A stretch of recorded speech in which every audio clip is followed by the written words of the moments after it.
If you are watching this video, I'm guessing you're probably a human being like me. If you are a human being, chances are you need energy to do things. How do you get this energy? You eat food, and in your food is a sugar called glucose. A process called cellular respiration converts that glucose into ATP. What's ATP? ATP is often referred to as the energy currency of life. It's a molecule that stores energy for our use later. So the goal of cellular respiration is to create ATP. But how does that happen? There are 3 stages in the process: glycolysis, the Krebs cycle, and the electron transport chain. First, glycolysis. Glycolysis is an anaerobic process that breaks up glucose molecules and creates 2 pyruvate molecules and 2 ATP molecules. It happens in the cytoplasm, the goopy stuff that fills the inside of a cell.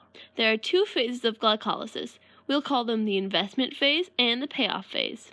In the investment phase, we actually use, or invest, 2 ATP.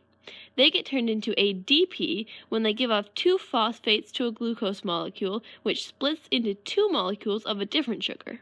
In the payoff phase, the sugars go through another series of chemical reactions that turn them into pyruvates and produce 4 ATP and 1 NADH. So overall, we've created some energy-storing molecules and some pyruvates we'll need in the Krebs cycle. The Krebs cycle takes place in the mitochondria, the energy factories of the cell. The pyruvates oxidize and become acetyl-CoA. Acetyl-CoA goes through a series of oxidation reactions carried out by different enzymes throughout the mitochondria that convert NAD+ into NADH, FAD into FADH2, and ADP into ATP. NADH and FADH2 are molecules that store and transport energy, and will need them in the electron transport chain.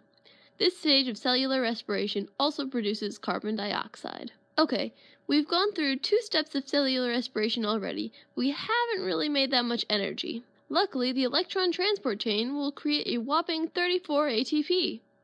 The electron transport chain is also located in the mitochondria, nestled into the inner membrane, and it's made up of 4 protein complexes that transfer electrons between them. Remember when we reduced NAD+ to NADH and FAD to FADH2? These molecules will oxidize and feed their electrons into the chain. The electrons are juggled between different proteins until they reach complex 4. There, the added electrons along with the copper ion are used to split an O2 molecule into 2 molecules of water. But where does all the ATP come from? While electrons were being transferred between proteins, they released energy that was used to pump H+ ions from the matrix into the intermembrane. The H+ ions form a gradient, and the ATP comes from H+ ions moving through their gradient back into the matrix through an enzyme called the ATP synthase that performs its own chemical reaction, turning ADP into ATP. So now you know how you get your energy from your food. But what if you're a plant and you don't eat food? Where do you get your glucose? Turns out, plants have a system similar to cellular respiration that turns sunlight into glucose. It's called photosynthesis.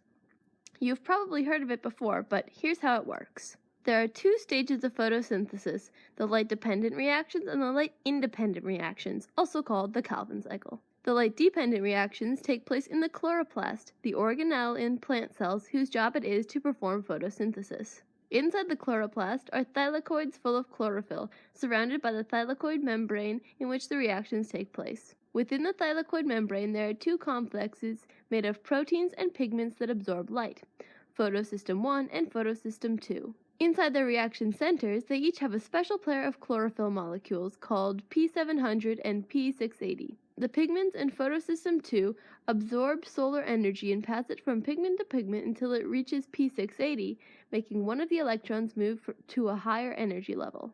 An acceptor molecule takes the higher energy electron, and an electron is split off from a water molecule to replace it, also splitting up the water to produce the oxygen we need to breathe. Without this step of photosynthesis, humans could not exist. There's another electron transport chain here, like the one used in cellular respiration. This chain brings our high-energy electron to P700 in photosystem 1.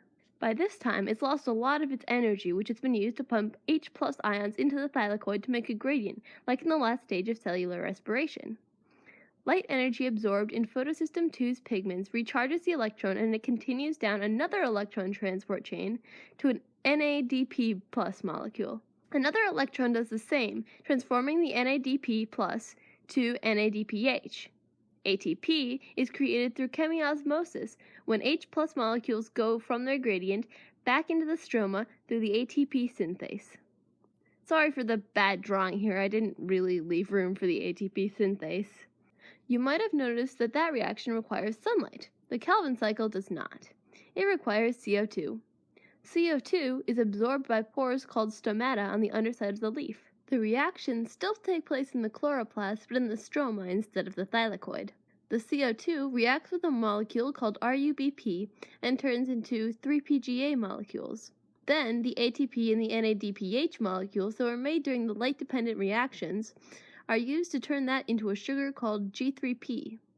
Though 5 of the 6 G3P molecules created have to be recycled to regenerate the RUBP, one of them exits the cycle. After 6 turns of the cycle, enough G3P is collected to make 1 molecule of glucose. Don't forget, plants also need to perform cellular respiration. They still need to produce energy at night when there isn't any sun to photosynthesize, and they still need glucose to do other things like building vital proteins and tissues. Let's do a quick recap. We eat food that gives us sugar in the form of glucose. We turn the glucose into ATP energy that we need to do things using cellular respiration. Plants do the same thing, but produce their own glucose with photosynthesis. Thank you for watching my video. I hope you learned something.